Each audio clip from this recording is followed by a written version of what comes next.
Hey, what is going on, everybody? Welcome back to the Leon Block. I'm your guy, John Tell. I am joined by a special guest who has been on the show before. She was joined by other members of the organization Put People First PA, but now we are joined by herself, Megan Keller of the organization Put People First Pennsylvania. Welcome her to the show. Thank you for joining us, Meg. You're welcome. Thanks for having me. Of course.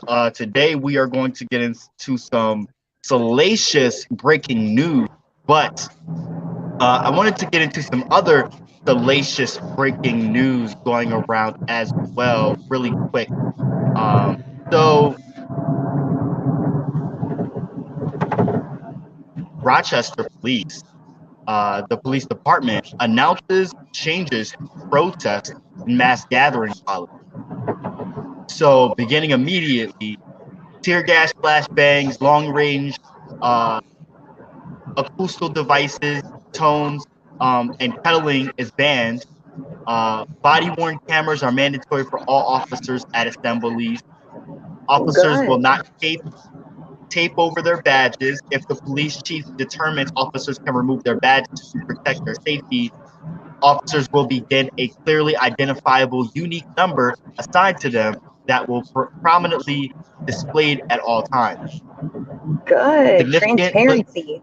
Yes, significant limitations are placed on the use of pepper balls, which must now be authorized by a high-ranking official and may no longer be used to clear peaceful events. Canine officers are prohibited at protests and mass gatherings. The city's attorney will be included in planning for response to protests and mass gatherings and will be present with RPD command staff at such events and more. So What? this is pretty awesome, and you can That's what check we out need more here. for real. That article you can check out more of on the Facebook, the Leon Block Independent Media Facebook page. Also, we have some news, breaking news from straight out of Russia. What about Brittany Griner? After Trevor Reed's release questions swirl over the fate of WNBA star. Trevor Reed's release from Russian imprisonment was met with applause and fanfare Wednesday, but raised questions and outrage over the fate of jailed American basketball star Brittany Griner. The 31-year-old athlete, remember, was arrested in February after Russian officials said they found supposedly vape cartridges containing oil derived from cannabis in her luggage at an airport near Moscow. She's been in Russian custody ever since. So you can check out more of that article again on the Facebook Leon Block and Media page. And there are more articles that we will be posting in the comments as we go along for you to check out as well. But I do want to go ahead and get into what we are going to be talking about tonight. The ACLU files federal class action lawsuit challenging unconstitutional bail practice in Lincoln County. So today, the ACLU of Pennsylvania, this is from the 25th, so 2 days ago, Mhm. uh, filed a class action lawsuit on behalf of 7 individuals incarcerated in the Lancaster County Prison, otherwise locally known as LCP, solely because they cannot afford to pay the cash bail assigned in their cases. The lawsuit claims that the 4 magisterial district judges in Lancaster County regularly set cash bail without giving arrested persons an opportunity to be heard or considering their ability to pay, leading the unconstitutional and unnecessary pretrial incarceration of hundreds of people every year. Under state and federal law, individuals charged with crimes are entitled to be released pending trial unless the crime is punishable by death or life imprisonment or pretrial detention is necessary to protect the public. Judges can impose bail conditions designed to protect public safety or secure the individual's appearance at future court proceedings, but those conditions must be individually tailored and reasonable. Both state and federal law demand a thorough review of a defendant's personal and financial circumstances by magistrates before they can set bail, said Reggie Shuford, executive director of the ACLU of Pennsylvania. But in case after case, magistrates fail to consider these factors or even provide the reasons behind their decision to assign unaffordable cash bail. The lawsuit alleges that the magistrate district judges regularly assign cash bail at amounts people can't afford to pay without considering individual factors. The plaintiffs include an 18-year-old high school student who has been incarcerated since January on a $300,000 cash bail and a 46-year-old man who receives food stamps and housing assistance who has been incarcerated since March on a $100,000 cash bail. The people we represent have been in jail for weeks and even months solely because they are too poor to pay their bail, said Naisa Taylor, Criminal Justice Strategic Litigation and Policy Counsel for the ACLU of Pennsylvania. Quote, they have lost their job, their home, and the ability to provide for their children and other family members. Meanwhile, wealthier people charged with the same crimes are able to obtain their release and continue with their lives waiting trial. And the lawsuit asked the court to order the LCP warden to stop incarcerating people on cash bail unless the MDJs give arrested persons an opportunity to be heard and make individual findings that support their bail decision. It also asked the court to order Lancaster County to provide indigent individuals with lawyers at their preliminary arrangements, tongue twister, and to declare that the practices of the defendant MDJs violate the plaintiff's rights to equal protection and due process. You can also find the filing within this article as well. I'll go ahead and post it in the comments. So I want to go ahead and again welcome Meg Keller to the show. I know that was a long article. I'm sure you've probably already read it. Yeah. What do you think of it? Well, it is interesting to say the least. I have known and been aware of the circumstances that surround bail, being with the bail fund for about a year now. Bail was actually outrageous up until the ACLU recently did and gathered all of this data to show like what the average bail was per magistrate judge. And for Lancaster City, it was so close to $100,000, the average median for bail. It was insane. And that's something that's, people just don't realize. Like, there was somebody incarcerated right now. Their bail was $500,000. They did not kill anybody. And so by ABA, which is American Bail Association, they are, saying that every person that, gets intake or admitted into the prison, that they're supposed to be looked at individually based on housing conditions, employment status, like who you have Right. at home, people in how you are in the community. Are you a flight risk? Like, and Right. they've just been overlooked for so long and got away with it that, there's been no accountability and transparency there. And so it's definitely time. After the ACLU, I gather data every day for the bail fund from the jail. And I've noticed like the bail amounts have went down significantly. Now the average, I would say, is probably, depending on the case, like now granted, there will always be higher ones, but it's And been this is since when? Since the ACLU had gave the data received for the judges. Like they kind of put the judges on blast about how much, what their median bail amounts were. Right. And so the highest ones was like Nancy Hamill, which she retired. Because I had like a problem with Clark Behringer because he's a magistrate in Corryville, an old cop. And he set John Coma's bail, and then he also set Paul Reardon's bail. And John Coma's for $28 worth of merchandise was $5,000 for bail. Wow. And for those, for some context, we shared a vigil and a prison board meeting that was centered around this very subject a couple months ago. And we will put the link to that, actually. I'll post that while we're on this episode. So what do you know about this 18-year-old? I actually don't know anything about anyone that's filing the lawsuit. Um, we are still like gathering information as well. I'm sure that I could like figure it out if I was to go through my data, but I just honestly haven't had a chance to yet. Right. But That. I mean, I can only imagine. There's, like there's been 15-year-old kids that's been in LCP. What? Like, yeah, that was whenever it was probably 3 years ago whenever I first became an advocate. And I was contacted by a mother that said, help, I need, some assistance. My son is a juvenile and he committed a crime and he's an LCP and being abused.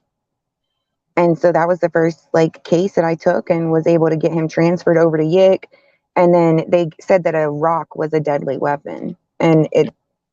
you can't look at a rock as a deadly weapon. And, in some cases. And so they were able to find some kind of wiggle room to be able to get him out on bail. So, and he's still like out on bail to this day, going through the processes of it. But they don't think about the, direct impact that it's making on the families, the kids, Right. the moms. Like, it's so sad that, and there's no community support in place to like help these people, be there for the people, like that's what we went through with the vigil. Tammy, like, thank the Lord, Tammy, Matt, because we were able to team up and like contact these families and give them the support that they should have gotten in the first place. Right. Right. So, and that's all this lawsuit is that people should have been getting these things from the first place. Like there's no reason for it. It says in the PA Constitution about bail. Yep. Yep. Like they're making a choice to be unconstitutional.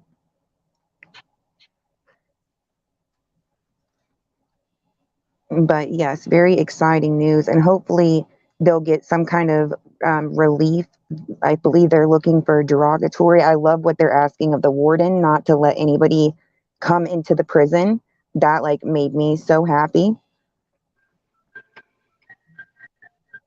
Say that again. The In the lawsuit, it actually asked the warden specifically to pay attention to like the bail amounts that the magistrates are setting and have them give like some kind of form to like so it's justified and for causation, for justification. And that should have been. It should have been like that in the first place. Right. Definitely, yeah. I mean, I think that the bail administration should also be in the jail. That. I think that like bail administration should definitely be in the jail. Like I heard like in the 1980s it used to be in the jail, but it's not any longer. But that's something like if they're going to be going over cases individually, like you need to know what's going on. Yeah. So, but all we can do is go up from here, like so far the bail fund has got out 13 people and you should never have to buy somebody's freedom. Like there should never be a price tag associated with somebody's freedom. Agreed. So we will definitely have to watch and see how it goes. So tell me about the people being sued. So the people that are specifically listed in the You there, love? Breaking up a little bit. There's always one moment of some kind of technical difficulty where someone just tunes out, or it's Wi-Fi. It's 2022. However, I don't know if we lost her or not. But I'm going to go ahead and post the links to Lancaster Bail Fund if anyone would like to donate, and also the Facebook link and more ways you can get involved in helping not only Lancaster Bail Fund but individual folks, hearing and learning about individual folks who need this help. Like she was talking about a 15-year-old that the mother was seeking help for, that was a juvenile, did something stupid, but essentially being abused within LCP. LCP is known as the Lancaster County Prison. in Lancaster County, Pennsylvania, where I actually personally reside. And Meg was talking about this 15-year-old who essentially is going through the shits and just is one of many that has a bail set that is so high, and many of us are so poor that we couldn't even fathom paying such fees, yet wealthier folks have been and are meeting, those standards, paying the fee, and living their lives, going about their daily lives, waiting for their trial, and still are able to get off because they can pay their way to get off. And the difference between them and these people is they have to sit in prison, and they may lose their job, they may lose their kids, they may flunk out of school, like in the example of the 18-year-old that's been in there since January on a $300,000 bail. What's going on? I can imagine, what's going on with him in school. So again, the ACLU has filed a civil class action lawsuit against Lancaster County Prison. The Honorary Brian Chudzik, Edwin Tobin, Miles Bixler, and Andrew Leffler, in their official capacities as magisterial district judges, are being sued. Lancaster County and Cheryl Steberger in her official capacity as warden of the Lancaster County Prison. And the defendants are seeking equitable relief on behalf of themselves and all others similarly situated.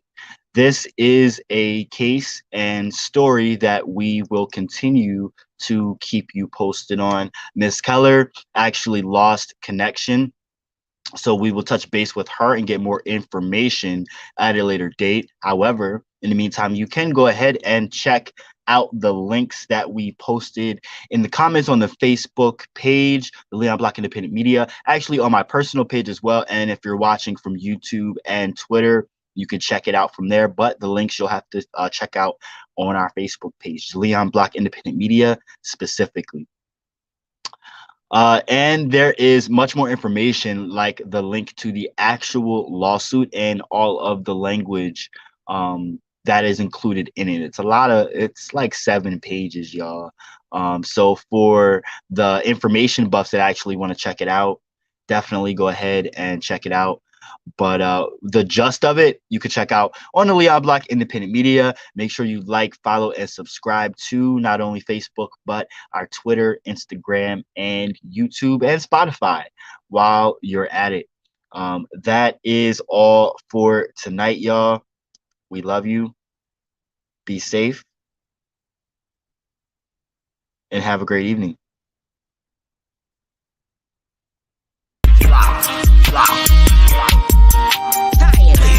To us about looting. Y'all the looters. America has looted black people. America looted the Native Americans when.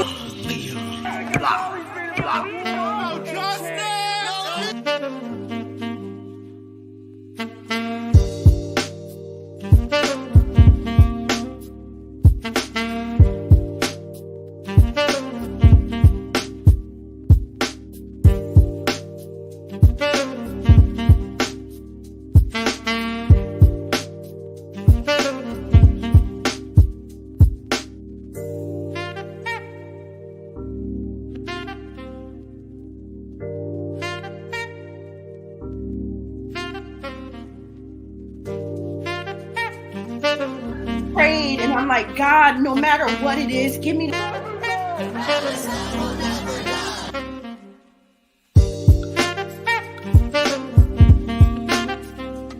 don't want us to succeed.